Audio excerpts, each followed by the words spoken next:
Ladies and gentlemen, Gungans and droids across our beloved empire, this is Arnold HoloNet News. The only news you'll ever need because you have no other choice. The people's choice when it comes for your intel on Galaxy Heroes, video games, and all else to help you dominate in the galaxy. And today we have the July 2021 road ahead for Star Wars Galaxy of Heroes, and I'm not going to sugarcoat things for you guys. People will leave as a result of this update. It might be even you. I'm going to do my best to try to put a somewhat positive spin in it, but I'm going to tell you straight up front, no caveats attached. I'm not a fan of what I'm seeing here, ladies and gentlemen. Let's do a quick summary of what we're about to see today. First things first, we have official confirmation that Maul is going to be the next Conquest character. We also got official confirmation that Lord Vader is indeed going to be the next Galactic Legend for Star Wars Galaxy. We have the first batch of requirements today, and he's going to be released sometime early September 2021. And oddly enough, we are also getting a new capital ship, the Executor, which is supposed to be a new capital ship for the bounty hunters. We were hoping maybe for a Hondo, but instead we're getting the Executor. So if you're worried, why are we getting another Imperial ship? It doesn't seem like it's going to be for Imperials, but more so for the bounty hunters. And I'm hoping this means we might get Dengar's punishing one sometime down the road. And first things first, before we get into this, developers are trying a new format where they're doing a video for road aheads, and this is awesome. I like seeing them being more engaging, faces to a name type of thing with the community. However, the content of what they are talking about, unfortunately, is not resonating with a lot of people out there. A roughly 50-50 dislike to like ratio here. And let me talk about what is throwing people off. Before we really kind of go nitty gritty, I'm just gonna tell you right now, we are soon, in about a month or so, going to be entering a new era of Galaxy of Heroes, where no longer can non-Galactic Legends characters, Vader, Jedi Luke, General Anakin Skywalker, those cheesy 5 tricks, even Imperial Troopers, are going to be allowed to beat Galactic Legends. They wanted to separate the game into 2 different areas, basically. You have your normal meta with General Anakin Skywalker, Darth Revan, Vader, Bad Batch, the list goes on and on and on, but they're going to separate this from Galactic Legends. So it seems like it's only going to be Galactic Legends versus Galactic Legends.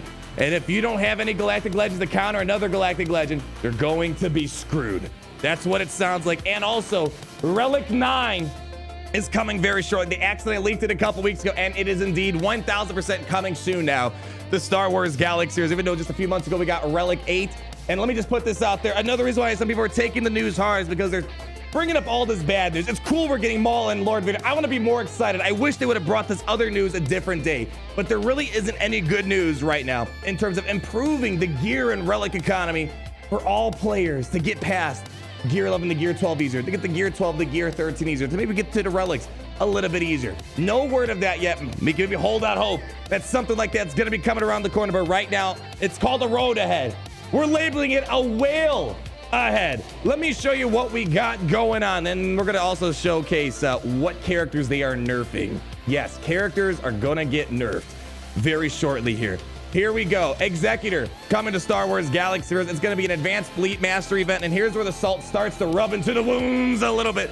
Normally for things like the Holdo's ship, as well as Hux's capital ship, the Finalizer, normally there was never a hard gear requirement for the character. You just need to have the ship that's 7 stars, which rightfully so should be reasonable. Well, they're flipping the recipe on you guys. Perhaps a little too easy to get the Finalizer or Hux or Holdo's capital ship. So they're requiring low stars on the ships, a 5-star Razor Crest, Slave 1, IG 2000 only need to be at 4 stars, Houndstooth 4 stars, TIE Advance 4 stars, yada yada yada. But look at the character gear requirements. It is almost like a Galactic Legends requirement. Relic 7 Darth Vader, a Relic set Piett, and Boba Fett. Woo! I'm an Imperial loyalist, and I don't even have a Relic 8 Piett. More people would probably have a Relic 8 Darth Vader, but probably numbers are showing not a lot of people have a Relic 8 Piett. There's really not a need for a Relic 8 Piett. That's overkill, Master. And then Relic 5 TIE Fighter Pilot, Relic 5 Bosk, Relic 5 IG-8, Relic 5 Dengar.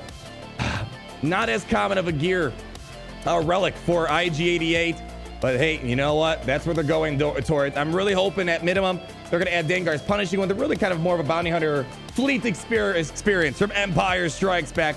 More on the kit later on, but as of now, these are going to be your requirements.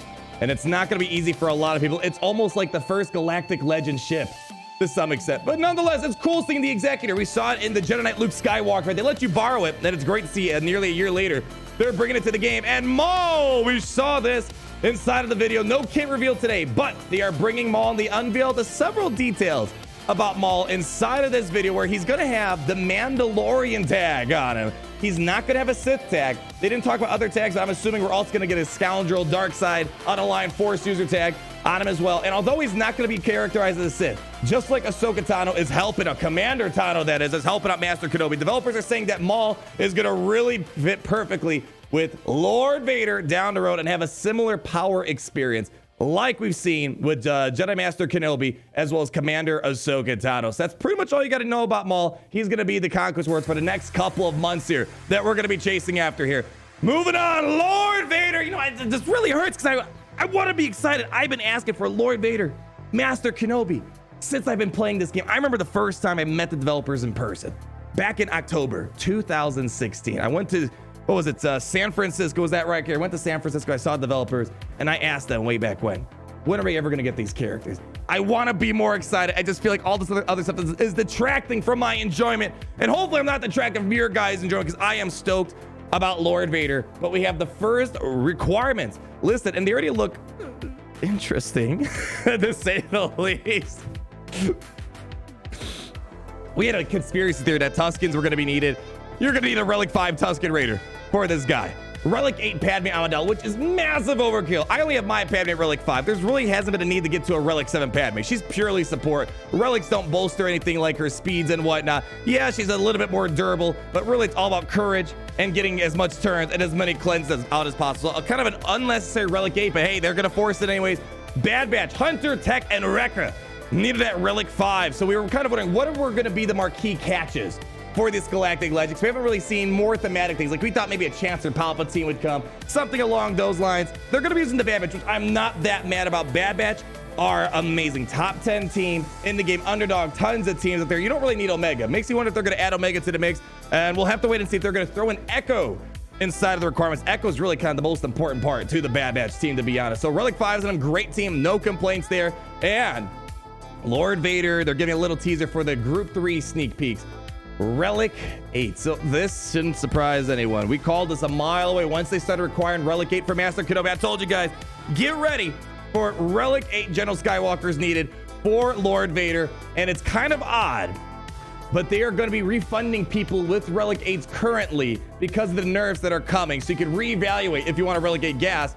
But if you want Lord Vader, you got to Relic him up back to 8 anyway. So we got some changes coming to Conquest, and unfortunately, I don't know, depending on how to put it, they did not put all the details in there. Yes, we're getting new data discs, which is nice, and they're going to be changing some of the boss modifiers, yada, yada, yada. But what they did mention as well inside of this video here is that they are changing the way we exchange, how we swap out data discs inside of Conquest, which I am a huge fan of. One of my biggest complaints was the fact that we had to use data discs. We had to use these Conquest tickets in order to swap data discs. And with the limited tickets in the game that we have to get gear, to farm for a character or a ship, you had basically little to no room to swap data discs. Well, they are confirming that Conquest 7 is going to use energy instead to swap out data discs, which I'm a bit more of a fan. I would have rather just used normal credits, but they want to give you a sting somewhere. They want to sting you somewhere and also kind of give you a way to incentivize you to maybe spend some of your crystals. And if you want more Conquest energy, you got to use crystals. So at least you can get Conquest energy. You can't really refresh or get more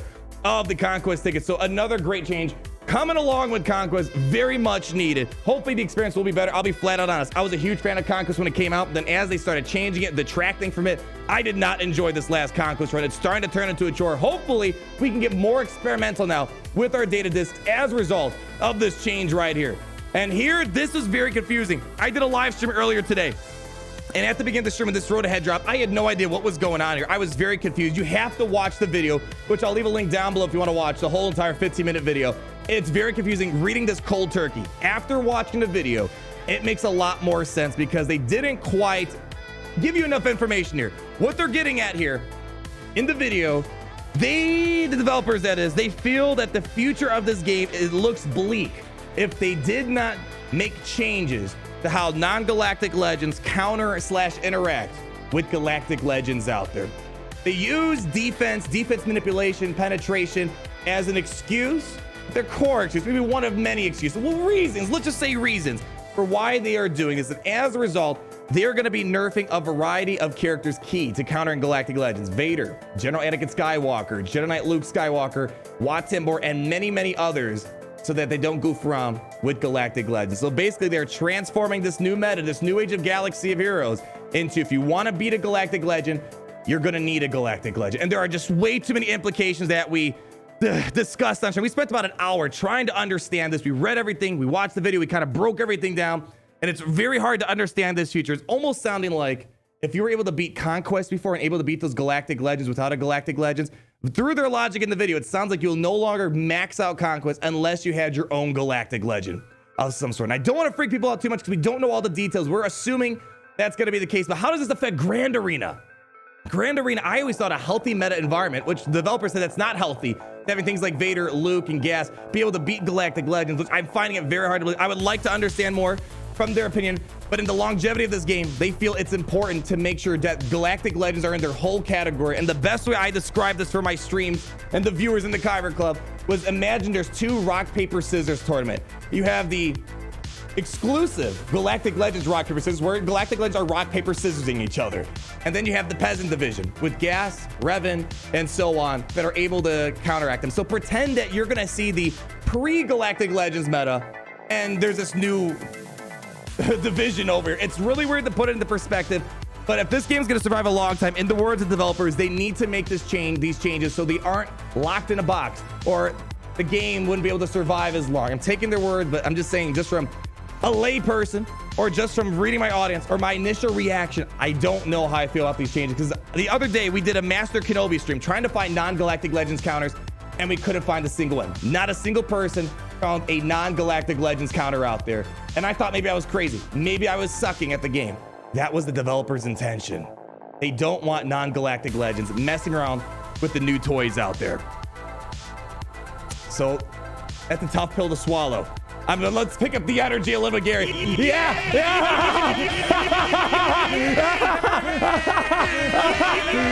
Oh boy.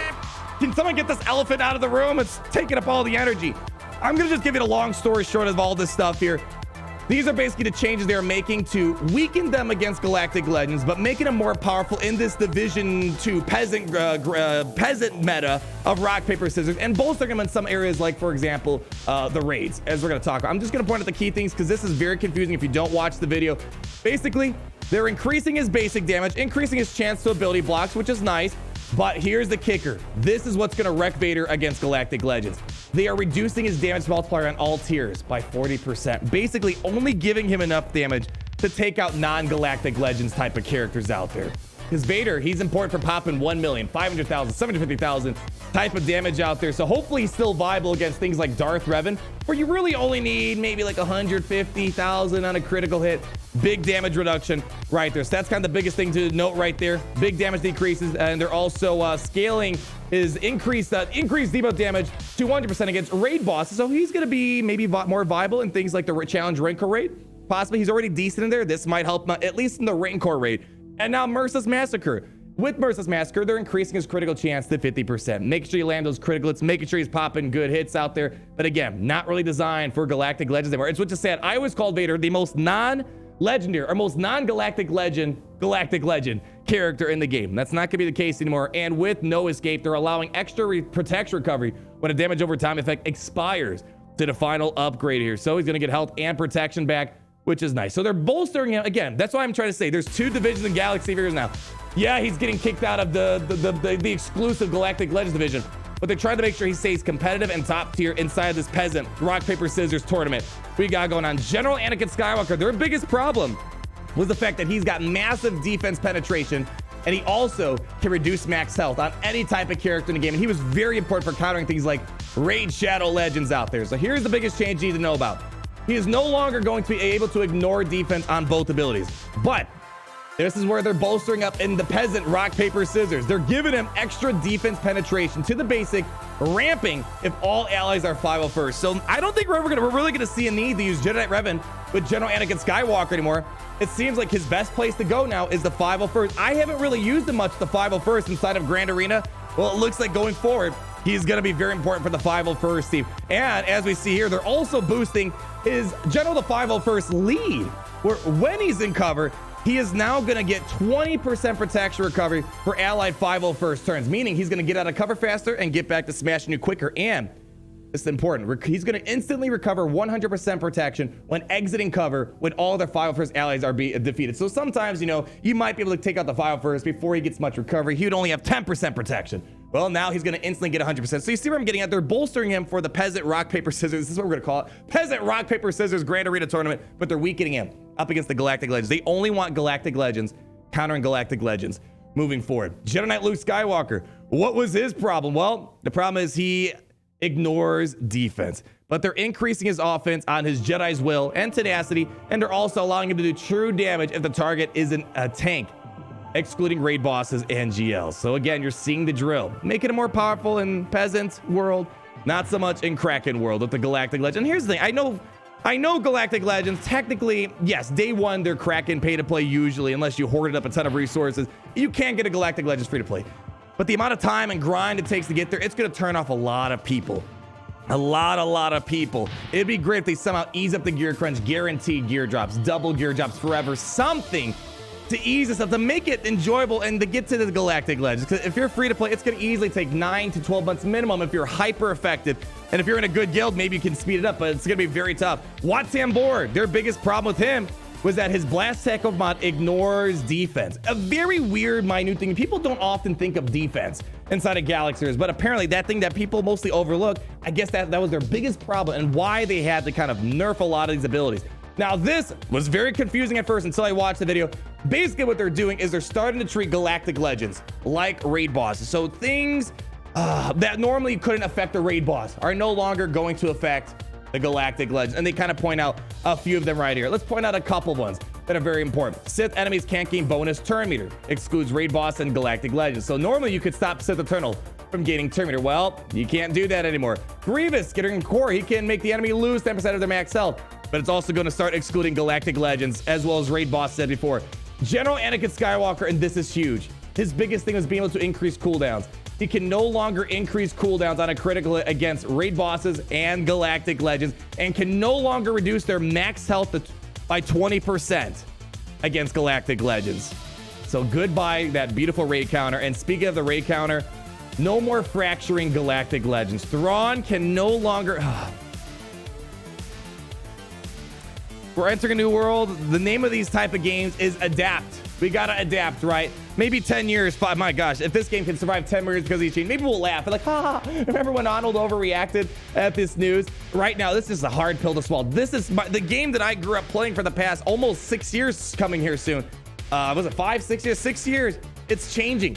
It's either adapt or, you know, you drop the game. So we'll adapt or have to learn how to beat a lot of this stuff up here. Jedi Knight Luke Skywalker no longer can use Repulse on Raid Boss and Galactic Legends. Moff Gideon can no longer apply Demoralize against Galactic Legends. C-3PO's Basic is useless up against Galactic Legends. And they buffed Rey's Sudden Whirlwind a little bit, doing more damage. And this is huge.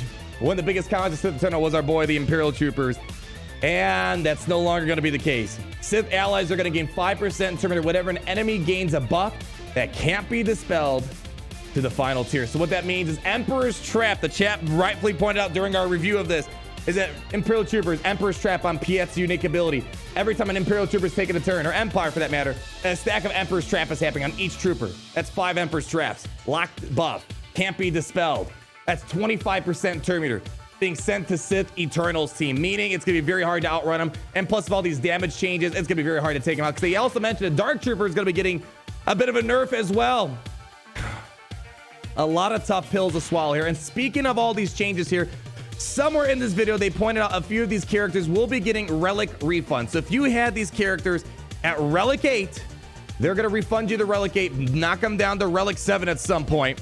And they also mentioned somewhere in here that the Dark Trooper will also be getting a nerf. And I believe, don't quote me on this one, but I believe they're also going to be refunding his Relic 8 if he had him and bringing him down to Relic 5.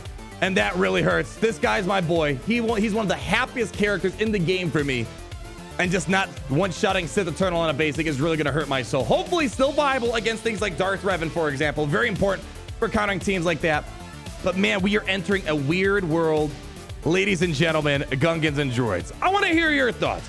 I have a little bit of optimism that, hey, you know, if this truly is a matter of keeping the game around for as long as, if this is, Larry, write this down. If they're dead serious that these changes are needed to keep this game around for 10, 15, 20 plus years, all right.